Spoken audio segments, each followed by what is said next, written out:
What if the person you love more than life itself is quietly turning your world into a living hell? This is the story of Michael, a man who spent 6 years as a prisoner of someone else's whims. Every time he refused his wife's requests, a chilling silence would take over their home. She didn't yell, didn't start fights. She simply disappeared emotionally, forcing him to break his own boundaries just to win back her warmth. But one day, Michael realized he couldn't live like this anymore. He stopped bending to her will, and that's when the most unexpected thing happened. Hello, my friend. I'm so glad you stopped by my channel. If it's your first time here, don't forget to subscribe and like this video, as every like truly inspires me. Please tell me which city and country you watch this video from. Now, let's get started. My name is Michael, and today I want to open up about an experience that nearly destroyed my marriage, but also completely reshaped how I think about love and connection.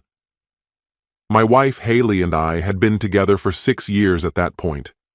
Like most couples, we had faced our fair share of highs and lows, but over time I started to recognize a disturbing cycle, one I wish I had noticed much earlier.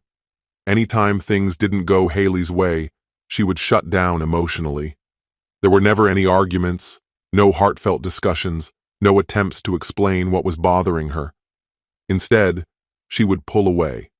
From me, from real conversations, from any form of intimacy. At first I assumed she was just stressed or overwhelmed. Maybe she needed space to process something I wasn't aware of. I thought if I gave her room, she would come back around.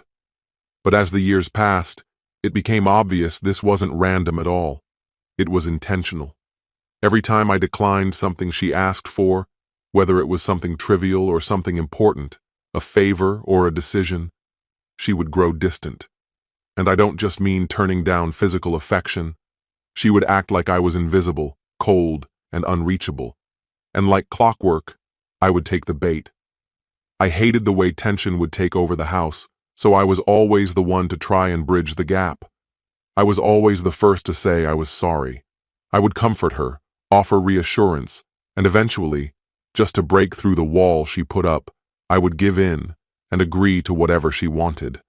And like magic, the moment I relented, everything shifted. Suddenly, she was sweet, affectionate, and attentive, as if nothing had ever happened. Now, when I look back, I see it clearly. Haley had mastered the art of quiet manipulation. She knew exactly how to make me feel like I was losing her without ever having to raise her voice. For years, I convinced myself that if I just worked harder to keep her happy, we'd both be okay. But everything changed because of one moment, a moment that seemed small at the time, but ended up shaking the entire foundation of our relationship. It all began about a week before Haley's birthday. She casually started talking about a brand new luxury spa resort that had just opened nearby. At first, she would drop little comments here and there, nothing too obvious. "Hey, love, did you see that new spa resort? It looks amazing," she said one day. Or, "Sabrina went there last weekend. She said it was the best experience she's ever had." I just smiled and nodded, not thinking too much about it. Haley liked indulging in nice experiences, and I didn't mind that. But as the days went by, she kept bringing it up. Those casual remarks turned into more pointed suggestions. It was clear she was trying to plant the idea in my head, softening me up before she officially asked. I should have known where it was going. One evening, while we were watching TV, she casually slid her phone across the couch toward me. "Look at this place, babe. Isn't it gorgeous? We should definitely go," she said, her eyes watching me closely. I glanced at the screen. It was stunning. A 5-star resort, full spa packages, all-inclusive weekend getaway. But then my eyes caught the price, $1,000 per person. Immediately, my stomach dropped. I knew money was already tight, with bills stacking up, car repairs we couldn't delay, groceries and other surprise expenses. I took a deep breath, trying to find the right words to respond gently. "Haley, I just don't think we can afford this right now," I said quietly. The air in the room shifted instantly.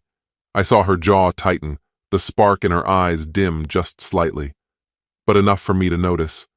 It was subtle, but I had seen it too many times before.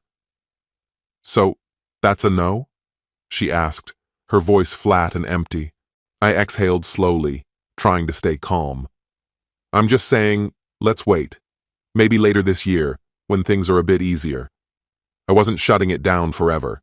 I was trying to be realistic, but deep down, I knew it wouldn't matter. Haley let out a short, sharp laugh and leaned back on the couch, folding her arms across her chest. "Sure." "Later," she muttered under her breath, just loud enough that I couldn't miss it. "You always say that." And there it was, the reaction I had come to fear. The invisible wall going up between us, her way of punishing me without a single argument. We finished the show, but she didn't say another word to me, not even a glance in my direction. No confrontation, no explanation. Just that suffocating silence I knew too well. This was Haley's pattern. If she didn't get what she wanted, she wouldn't fight. She would vanish emotionally.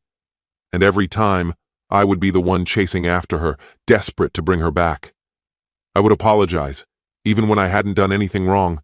I would search for ways to fix things, to restore peace, anything to avoid that crushing silence, the way she would turn away from me in bed, making me feel like I was sleeping beside a stranger. But this time, I promised myself I wouldn't give in.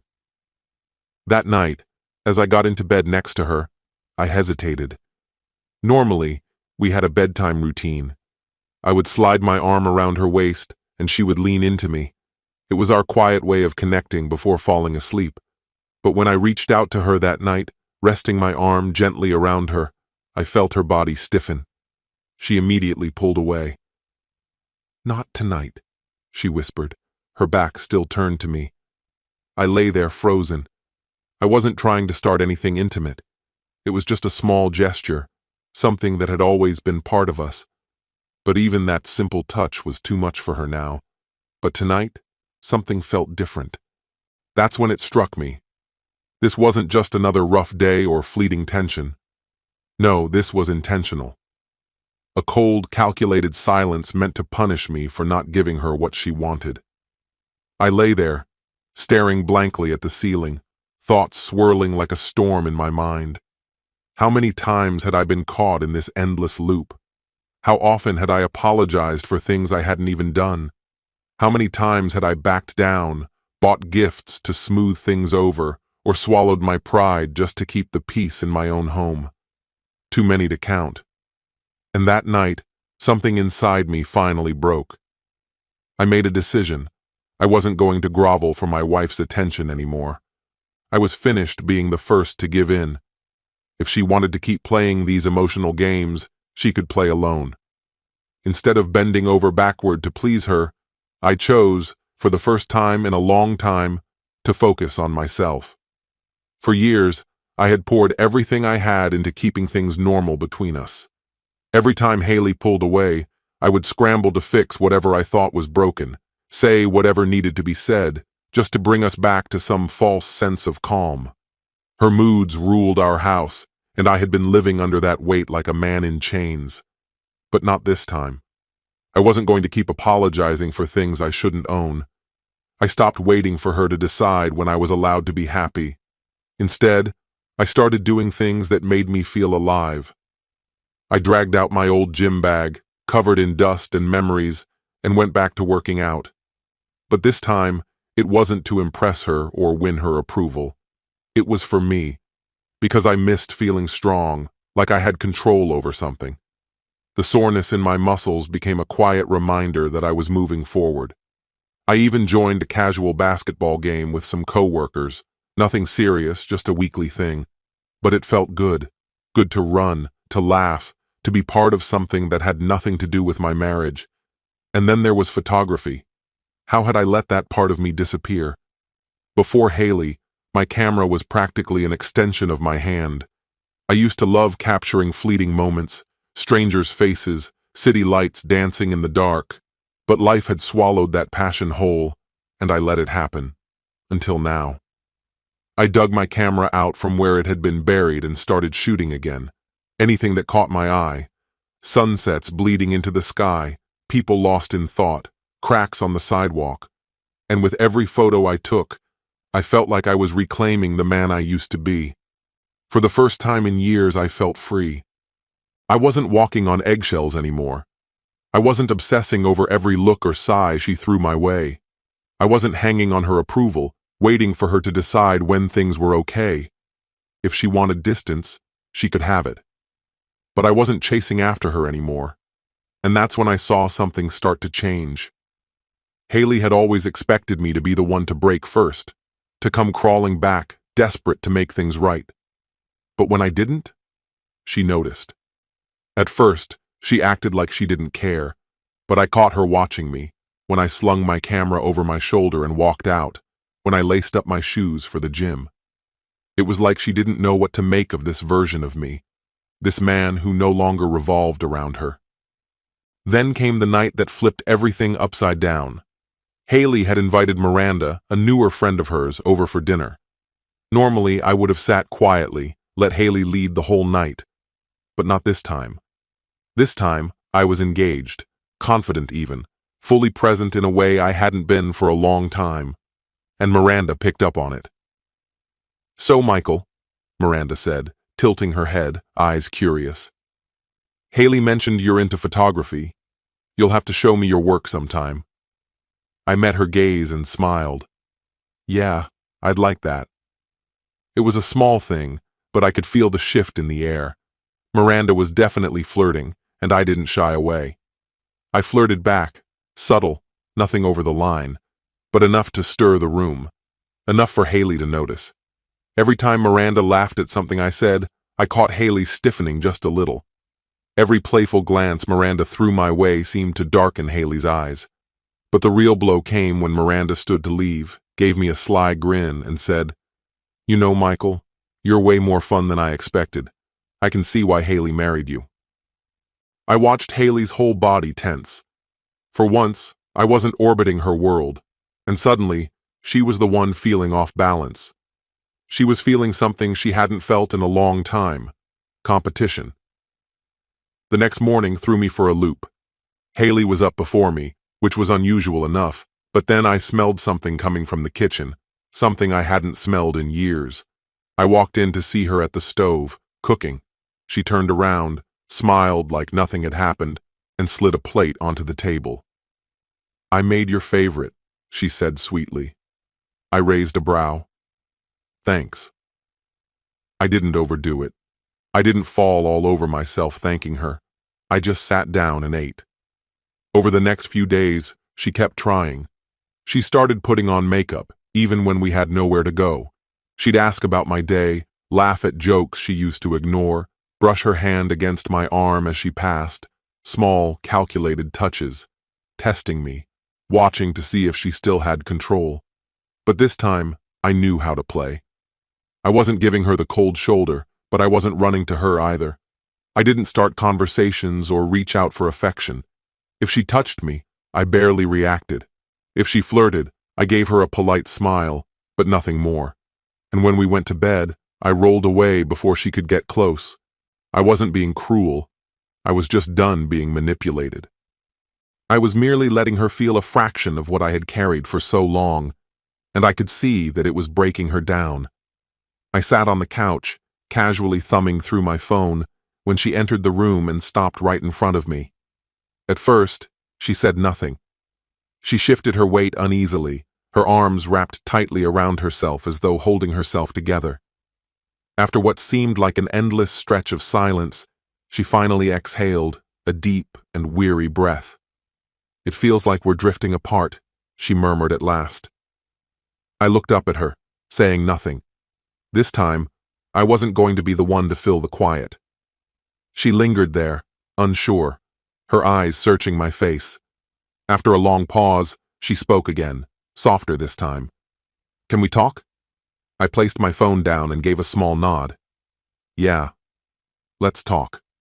She swallowed hard, like she had to push the words out. "I miss what we used to be. I miss us." Leaning forward, I rested my elbows on my knees, my eyes locked on hers. "Haley, I love you. but I can't keep playing these games."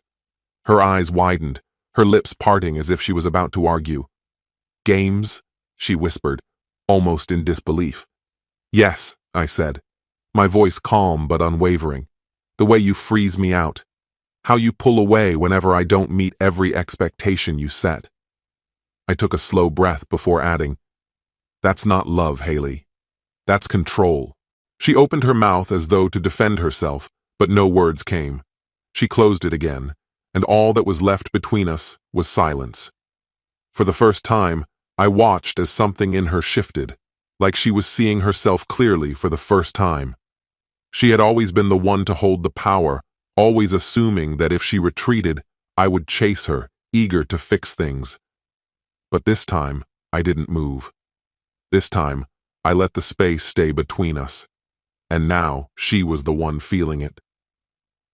We sat in that heavy quiet for a long time. She stared down at her hands, nervously twisting her fingers, her whole body tense. Whatever she had expected from this conversation, it wasn't this. It wasn't me standing firm. And she knew that. It was the first small crack in the walls she had spent so long building around us. From that point on, something was different. It wasn't like everything magically got better overnight, but I could sense a shift.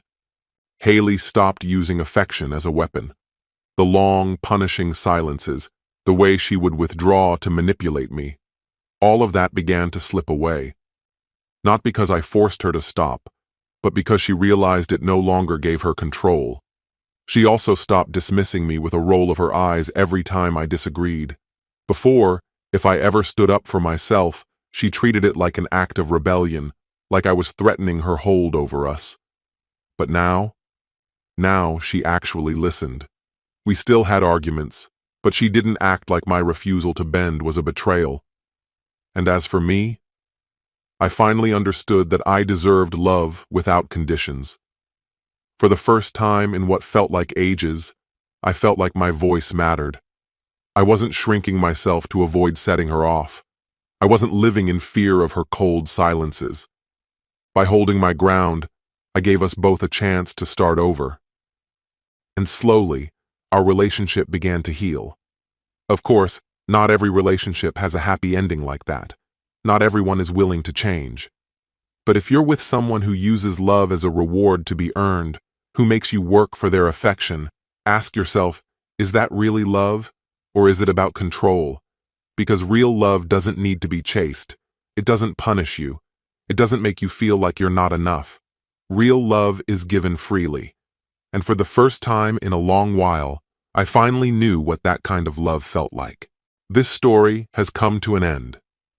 True love is not a game of silence, manipulation, or a constant fight for attention. Love should never make you apologize for simply having your own opinion or setting boundaries. If you have to lose yourself just to keep the peace in a relationship, that's not love, that's dependency. Real relationships are built on respect, support, and honest communication, not on fear of losing the other person. Remember this: someone who truly loves you will never make you suffer to get what they want. Love is the freedom to be yourself. And if you're forced to choose between yourself and love, always choose yourself. Because healthy love starts with self-respect. What's your opinion? Share it in the comments, my friend. And if you like this story, check out other exciting videos on my channel. I'll say goodbye until the next video. See you. When life shatters in a single second. Ethan was certain he had found his perfect woman. Just a few months stood between him and the wedding. Rings were bought, plans were set, and ahead of him lay the promise of a happy life. But there was one thing he didn't know. This wasn't a love story. It was a story of betrayal that cut to the bone. At first, it was the little things, late nights out, vague answers, a faint sense of unease he kept pushing away. But then, in a single moment, the truth crashed down on him, leaving nothing but shattered illusions. She had lied. For a long time. Ruthlessly. Playing a role that was never hers. But if she thought she could walk away without consequences, she was wrong. Ethan didn't just uncover the truth, he turned it into a weapon. And when the time for reckoning came, he pulled the trigger without a trace of regret. Hello, my friend. I'm so glad you stopped by my channel.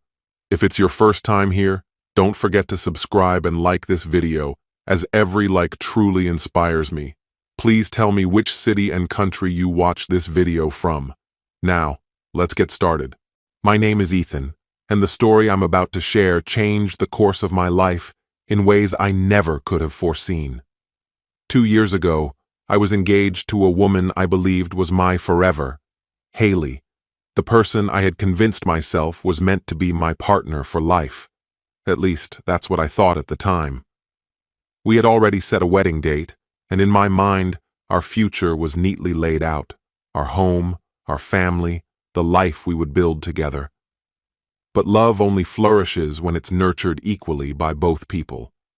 Haley and I were more different than I had initially realized. She thrived in social settings, basking in attention and drawing energy from the people around her. I, in contrast, preferred solitude, a quieter existence. In the beginning, I believed our differences complemented each other. She was the spark, and I was the steady ground beneath her feet. What I failed to see was that fire doesn't only provide warmth, it can also consume everything in its path. As our wedding day drew near, Haley began to change. Her nights out became more frequent, her presence at home dwindled, and an invisible wall started to form between us. I tried to convince myself that it was just the pressure of wedding preparations, a passing phase. Maybe she simply needed a break. But deep down, something felt off. Then came the night that confirmed what I had feared the most. It was a Friday evening when I arrived home, exhausted from a long day at work, but eager to spend some much-needed time with her. Lately, we had been drifting apart, and I hoped this night would be different. I ordered dinner, picked out a movie, and waited. Then she emerged from our bedroom. Haley was dressed to perfection, her dress hugging her figure, heels accentuating the curve of her legs, her makeup flawless. I recognized that look immediately. "Where are you headed?" I asked, a sinking feeling already settling in my stomach. She smiled while adjusting an earring. "Some friends are throwing a party downtown. It's going to be incredible, Ethan. You should come." I shook my head, my tone firmer than I intended. "No, I'm not in the mood." A flicker of annoyance crossed her face. "Haley, you've gone out 3 times this week. Don't you think we should be spending more time together?" She sighed, rolling her eyes as she carefully applied another layer of lipstick. "Ethan, it's just a party. I want to have fun." I leaned forward, frustration creeping into my voice. "We're about to get married. Shouldn't we be focusing on us?" She let out a dramatic sigh. "You're acting like an old man. It's just a night out with friends. Why do you always make such a big deal out of it?" My jaw tightened. "Because I don't understand why you keep choosing these nights out over being here with me." Her expression hardened. "I'm going, whether you like it or not." And just like that, she grabbed her purse and walked out the door, leaving me alone in the silence of our home. Something about the whole situation felt deeply wrong. That night she came back earlier than usual, but something was different. She barely acknowledged me, her makeup smudged, her hair tousled as though she had run her fingers through it over and over. Unlike her usual confident post-party demeanor, she had thrown on an oversized hoodie, an unusual choice for her. Haley always took pride in her appearance, even after a night out. But tonight, she seemed to be hiding. She kicked off her heels and muttered, "I need a shower." I watched as she disappeared into the bathroom without another word. There was something unsettling about the way she moved, how she avoided looking at me. Her usual energy had vanished, replaced by something distant, something off. My gut told me something wasn't right. When she finally emerged, she slipped into bed without a word, turning away from me without even a good night. The following day, she acted as if nothing had happened. When she walked through the door after work, she greeted me casually. "Hey," she said, tossing her purse onto the counter. I played along, pretending that our argument and her strange behavior the night before weren't still lingering in my mind. During dinner, she stretched her arms and sighed. "I need a long shower," she murmured before heading toward the bathroom. I simply nodded, staying quiet. 30 minutes later, she stepped out, wrapped in a towel, her damp hair cascading over her shoulders. As she crossed the room, reaching into the dresser for one of my t-shirts, I noticed it. A deep bruise covered her hip, dark and undeniable, the kind that doesn't come from accidentally bumping into furniture. My stomach twisted. "Haley," I said, keeping my voice steady. "What happened?" She glanced down, as if seeing it for the first time, then quickly shrugged. "Oh, that? I hit the bar counter last night. Some guy accidentally shoved me." She let out a short, forced laugh, waving it off like it was nothing. But her voice was too light, too casual. She was lying. I studied her face, searching for the truth hidden behind her words. "That bad?" I asked, keeping my tone neutral. She nodded, pulling the t-shirt over her head. "Yeah, I guess I bruise easily." She tried to sound indifferent, but I caught the subtle way her fingers fidgeted. Haley had never been a good liar. I nodded as though I believed her. "Yeah, looks painful." She gave me a small smile, but it never reached her eyes. "It's nothing." The night carried a weighty silence, thick with unsaid words. She slid beneath the blankets quickly, her back turned to me in a deliberate act of avoidance. I hesitated on the edge of the bed, my gaze locked on the floor, an unshakable sense of unease creeping over me. Something was amiss. I couldn't quite define it yet, but one thing was clear. Haley was keeping something from me. For the first time in our relationship, she felt like a stranger lying beside me. In the days that followed, I forced myself to go through the motions, pretending nothing had changed. I convinced myself that ignoring the gnawing suspicion was the best course of action. Haley continued to leave the house frequently, always claiming she was meeting Patricia, her closest friend. I stopped questioning her, stopped pressing for details. If she was pulling away, I let her. But I remained vigilant beneath my facade of indifference. I observed. I waited. And then, one night, everything shifted.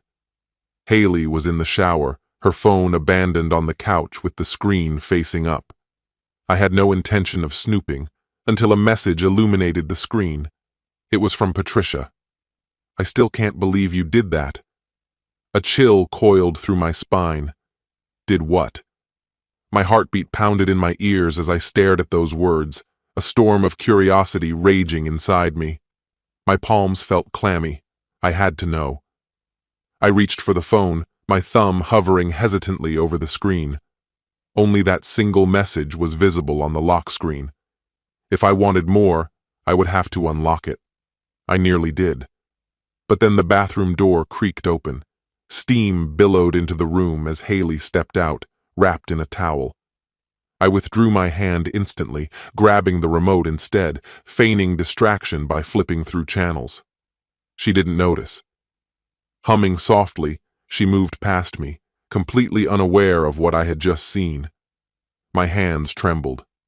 That night, as she slept beside me, breathing steadily, as if she had nothing to hide, I lay stiff, staring at the ceiling. But I knew better, and for the first time, I didn't feel guilty about what I was about to do. Slowly, carefully, I reached across the bed, making sure not to disturb the mattress. Her phone rested on the nightstand. I took it and slipped out of the room, my movements silent. In the dim glow of the living room, my breath came in shallow, uneven gasps as I entered the passcode I had memorized long ago. The screen unlocked. Messages filled the screen. I opened her chat with Patricia, and the blood drained from my face. The night she stormed out after our argument, swearing she was heading to a party. It hadn't been just any party. It had been a swingers event. That night, Haley had been with 3 men. My hands tightened around the phone, my vision wavering as nausea coiled in my stomach. My fingers trembled as I scrolled further. This wasn't a one-time mistake. It was a pattern. They weren't just meeting up for drinks. They were dating, sleeping with other men. This had been happening for half a year. I struggled to breathe. Every "I love you" she had whispered, every kiss before she left for her so-called girls' nights. They had all been lies. My jaw clenched so tightly it ached. The urge to shake her awake, to demand an explanation, to confront her with the truth burned inside me. But I resisted. Instead, I placed the phone back where I had found it, crawled under the blankets, and stared at the ceiling. I needed a plan. If she had been deceiving me for months, I could feign ignorance for a little longer. I had to be sure. I needed undeniable proof, and when I had it, there would be no escape for her. 2 days later, she announced another girls' night. I played my role flawlessly, smiling, kissing her goodbye, telling her to have fun. The moment she left, I followed. She drove across town and picked up Patricia before heading to a downtown bar. I parked nearby, watching.